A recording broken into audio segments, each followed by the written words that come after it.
Avec pour mission de réfléchir et de proposer des mesures de réforme fiscale susceptibles d'aider au mieux à la mobilisation des ressources auprès des contribuables. Après 6 mois de travail, M. Lambert Fekese, ici présent, qui est président de la dite commission, et ses 26 coéquipiers ont pris rendez-vous avec leur mandant, le Premier ministre Daniel Kablan-Duncan, afin de lui remettre le fruit de leur réflexion, à savoir le rapport de la commission de réforme fiscale.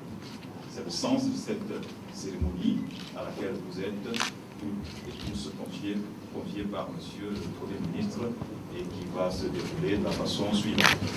Nous allons d'abord écouter Monsieur Lambert Fekese, le président de la commission, qui va avoir la tâche ensuite de remettre le rapport, et Monsieur le Premier ministre qui aura une allocution après avoir reçu le rapport. Votre permission, le décor étant ainsi planté, je voudrais sans plus tarder appeler à ce micro M. Lambert Fekese, président de la commission de réforme. Monsieur le Premier ministre, Madame et Monsieur les ministres, Mesdames et Messieurs les représentants des institutions internationales, Monsieur le représentant du président de la Confédération, Mesdames et Messieurs les membres de la Commission de réforme fiscale, Mesdames et Messieurs, honorables invités. Il y a un peu plus de 6 mois, vous procédiez, Monsieur le Premier ministre, à l'installation officielle de la Commission de réforme fiscale qui avait pour mission de revisiter l'ensemble de nos systèmes fiscal et douaniers, identifier ses forces et ses faiblesses afin de proposer des mesures de nature à adapter aux nouvelles ambitions du pays. Cette commission de composition mixte, administrateurs et secteur privé, traduit votre volonté et celle de votre gouvernement d'entretenir une concertation permanente entre tous les animateurs de notre économie. C'est le lieu de vous exprimer, Excellence, Monsieur le Premier ministre, ma profonde gratitude pour l'honneur que vous avez bien voulu me faire en portant votre choix sur ma modeste personne pour présider les travaux de cette importante commission. De même, les membres de la commission, dans leur ensemble, ont été honorés de leur désignation. Ils tiennent à vous adresser par ma voix leur profonde gratitude pour les avoir associés à cette mission exaltante. Sincère remerciement pour tout le soutien, tant matériel qu'intellectuel, que vous nous avez apporté pour l'exécution de notre mission dans de très bonnes conditions. Je voudrais associer à ces remerciements le ministre en charge du commerce, M. Jean-Luc Billon, pour le soutien matériel qu'il a apporté à la commission, ainsi que sa brillante communication qui a été pour nous, pour nos travaux, une importante source d'inspiration.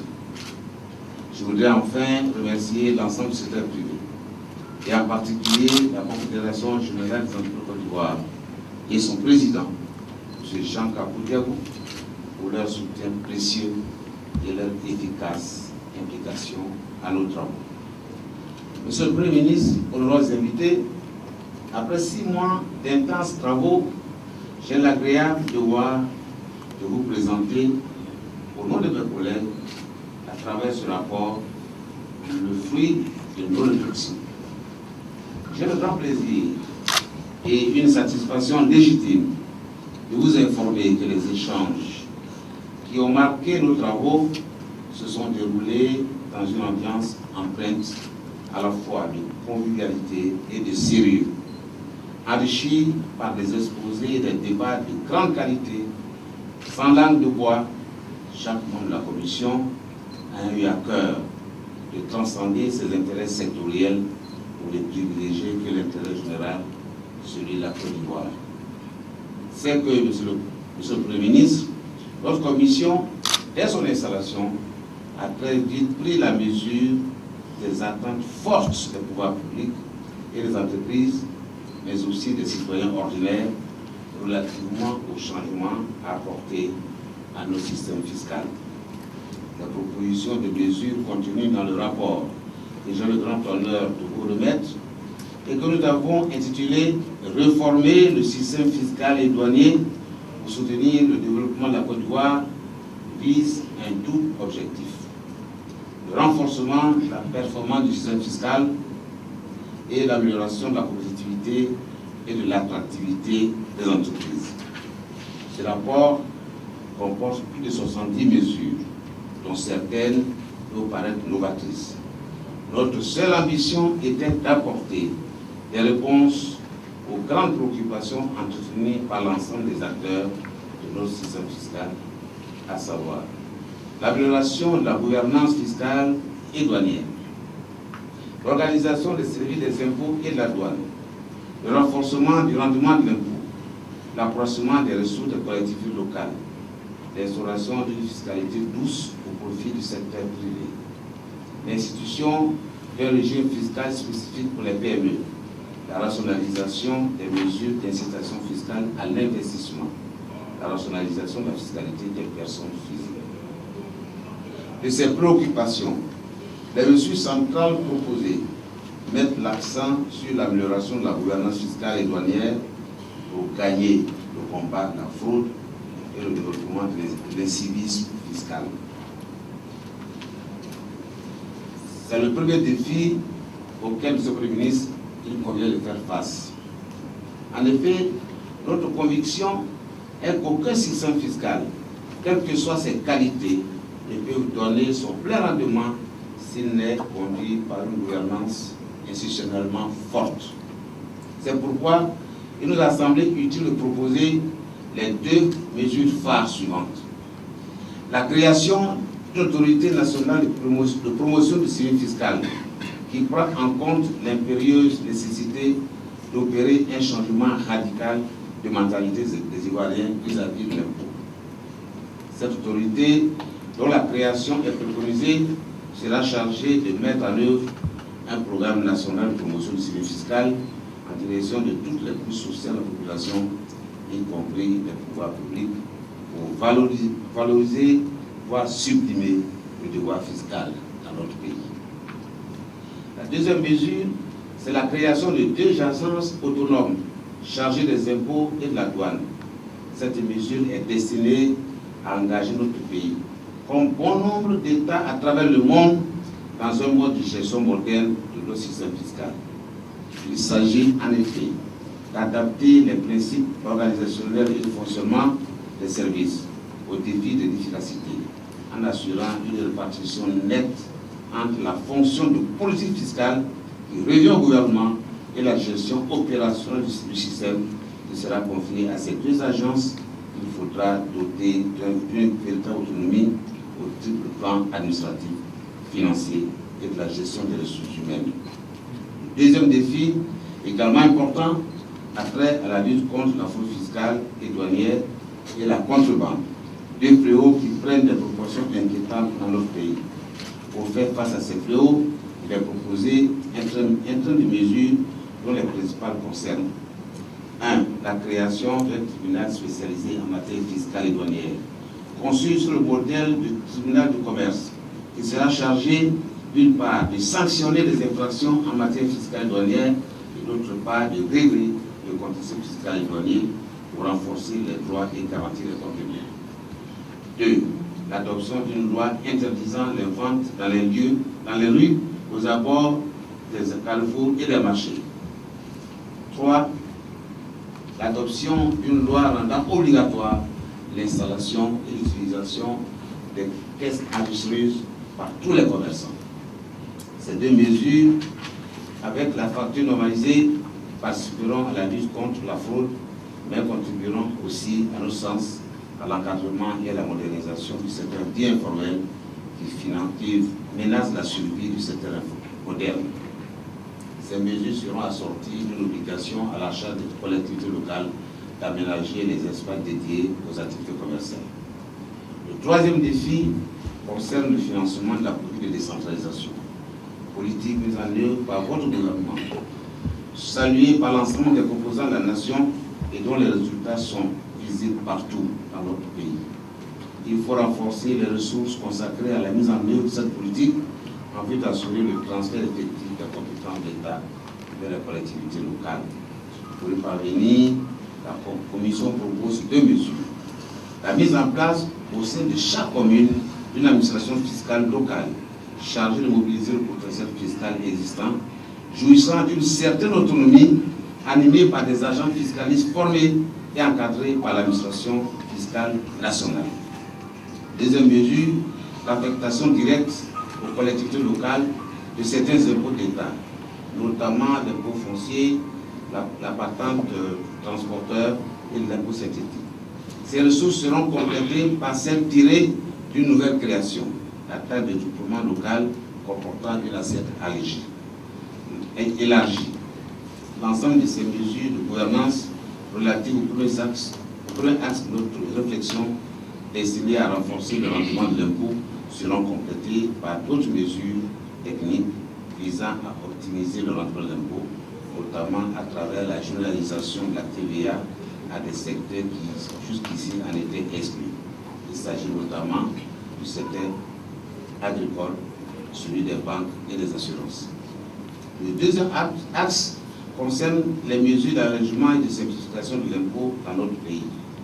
Après le benchmarking effectué avec plusieurs pays à économie performante et attractive, notamment les pays d'Asie du Sud-Est, la Commission a conclu que la compétitivité rime avec un système fiscal simple et à taux d'imposition modéré. En conséquence, elle propose la réduction de certains taux de prélèvement, notamment sur la TVA et l'impôt sur les bénéfices industriels et commerciaux. La suppression de certains impôts comme la patente commerciale, l'impôt minimum forfaitaire et l'impôt général sur le revenu. La définition d'un régime fiscal pour les petites et moyennes entreprises comportant les avantages importants en matière d'impôt sur les bénéfices de contribution employeur. Une amnistie fiscale est également proposée pour soulager le nombre d'entre elles actuellement en grande difficulté. En plus des allègements du taux d'imposition proposé, la Commission juge nécessaire de sécuriser les opérateurs économiques en mettant notamment en place des procédures administratives et contentieuses, transparentes et simplifiées. C'est ainsi qu'il est proposé l'institution de la possibilité de payer les impôts, droits et taxes auprès de tous les établissements bancaires ainsi que l'utilisation des moyens de paiement électronique. La Commission propose également l'élaboration d'un livre de procédure douanière, à l'exemple de celui existant en matière de crédit intérieur qui organise les relations entre l'administration douanière et les contribuables et précise les sanctions, les garanties et les voies de recours en matière de contentieux. Monsieur le Premier ministre, nos réflexions nous ont par ailleurs conduit à penser au grand chantier de l'État annoncé par le gouvernement et en cours de préparation, à savoir les partenariats publics-privés et les ports de Côte d'Ivoire, pour qui la Commission propose un régime fiscal particulier. Monsieur le Premier ministre, Madame et Monsieur les ministres, pour nos invités, voilà l'économie des mesures que nous proposons au gouvernement et dont la mise en œuvre fait l'objet d'un programme étalé dans le temps, sur 4 ans au maximum. Il faut en effet assurer la prévisibilité des changements. Cette exigence de prévisibilité apparaît à nos yeux comme un gage important de sécurité pour les investisseurs et les contribuables en général. Excellent Monsieur le Premier ministre, nous avons conscience que les changements importants proposés dans le rapport que j'ai laissé en l'heure de vous remettre à présent nécessitent pour les mises en œuvre l'adhésion de tous les acteurs de notre système fiscal.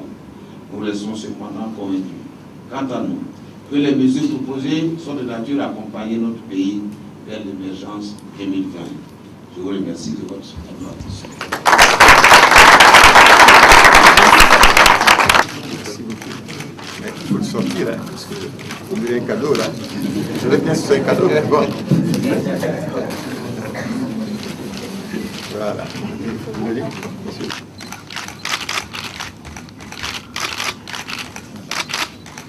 c'est un membre du comité, donc on va présenter aux autres. Voilà. Voilà. Merci. Merci. Bien.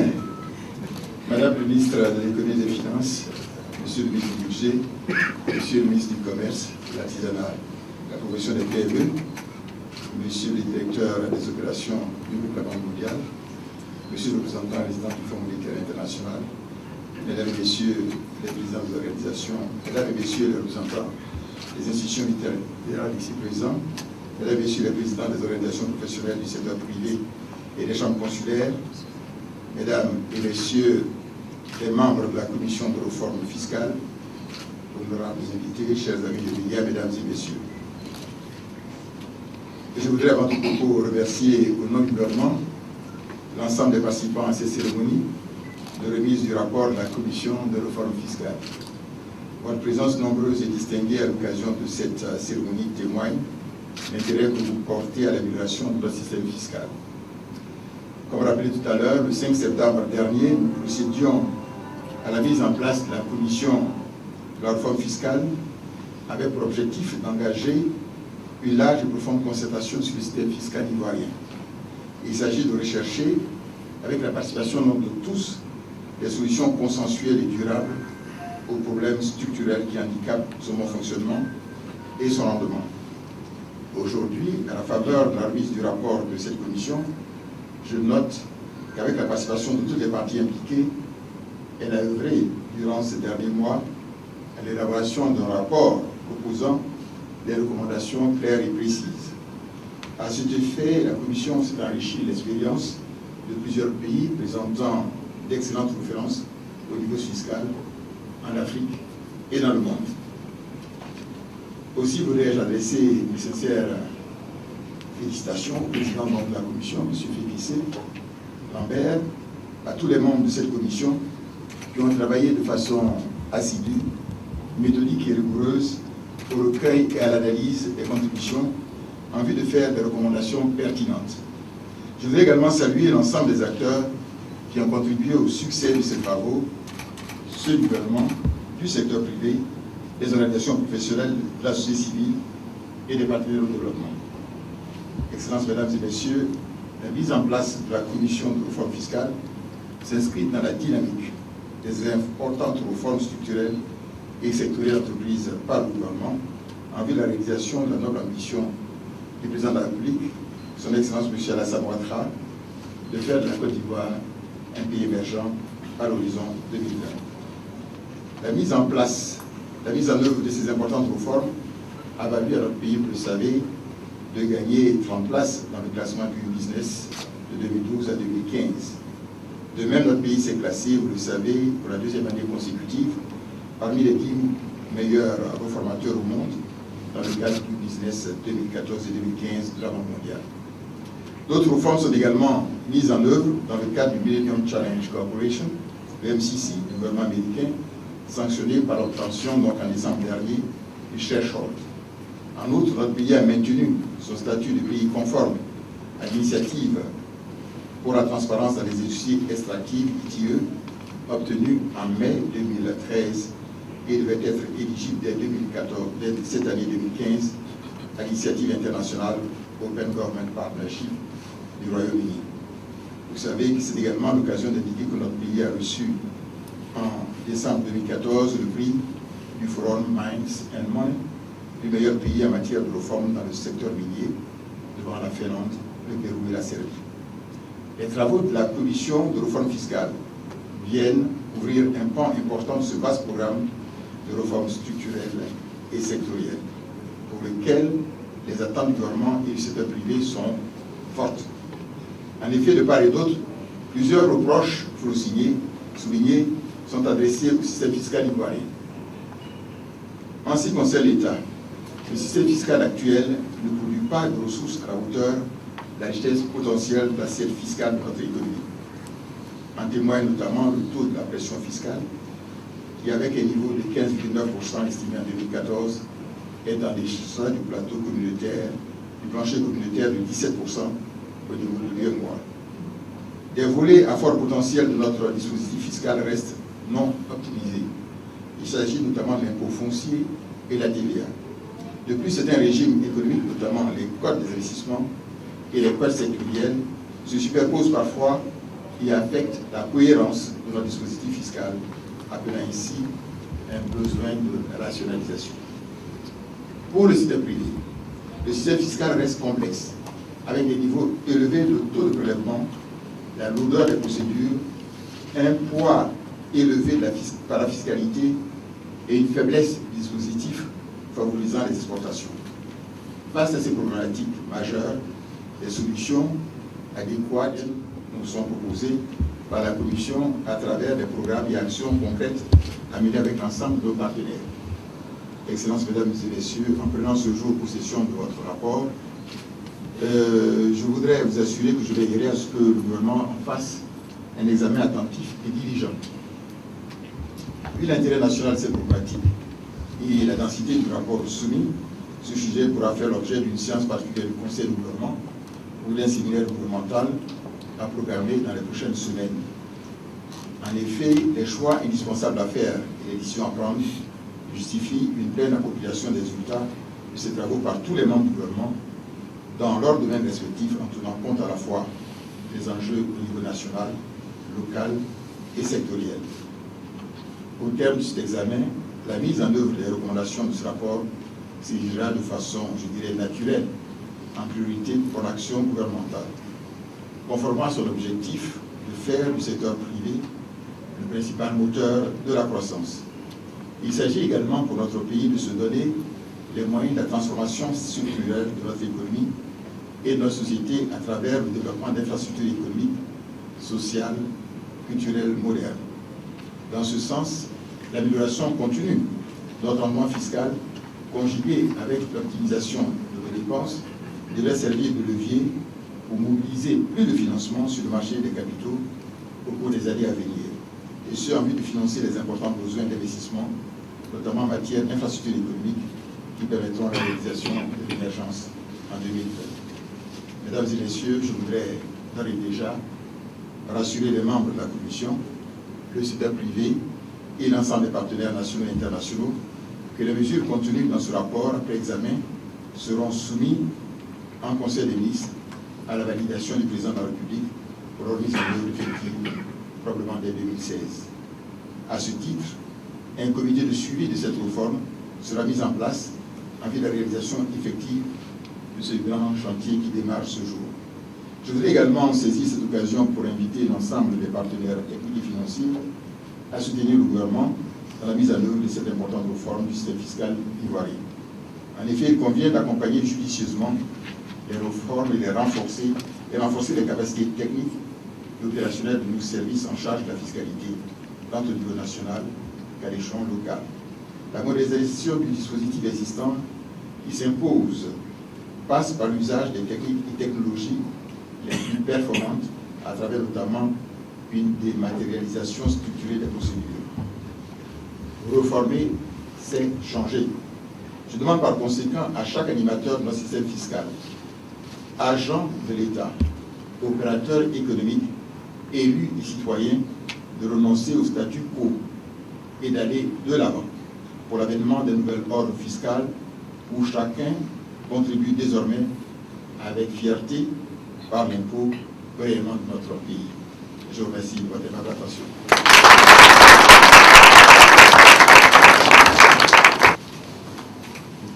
Cette intervention de Monsieur le Premier ministre qui met fin à la cérémonie.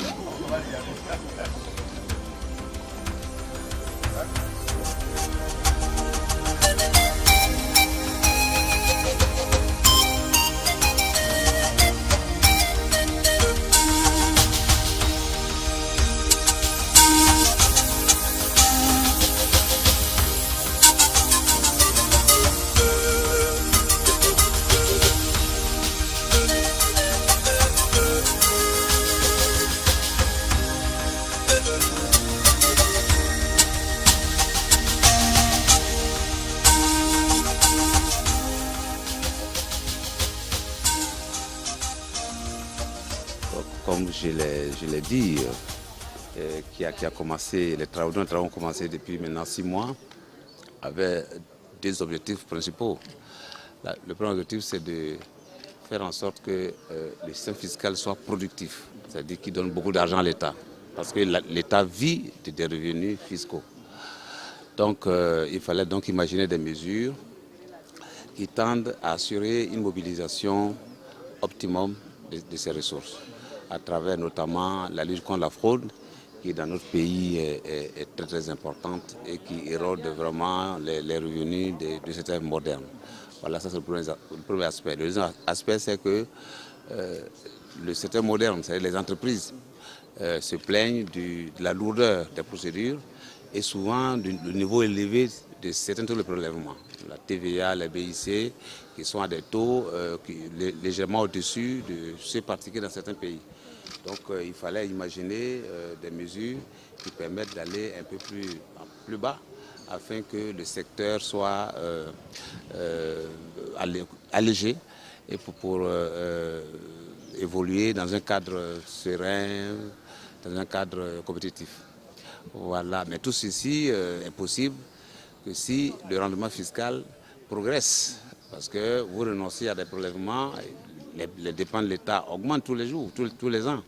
Donc il faut faire en sorte que le rendement soit plus important et que la lutte contre la fraude, qui doit être l'affaire de tous, y compris de simples citoyens, puisse avoir des gains pour qu'on puisse aller de l'avant. Et accompagner l'émergence ? Absolument, parce qu'un pays émergent, c'est un pays... Vous voyez tous les pays qu'on a visités, Singapour, même le Rwanda à côté, c'est des pays où la discipline fiscale est très forte. Vous n'imaginez pas quelqu'un dans ces pays-là à chercher à contourner la loi fiscale. Or ici, quand on a contourné la loi, qu'on est heureux. Voilà, ça c'est l'esprit et je pense que c'est avant tout un problème de culture fiscale, de culture même, la mentalité des gens qui fait que les gens n'aiment pas payer, ne pas contribuer.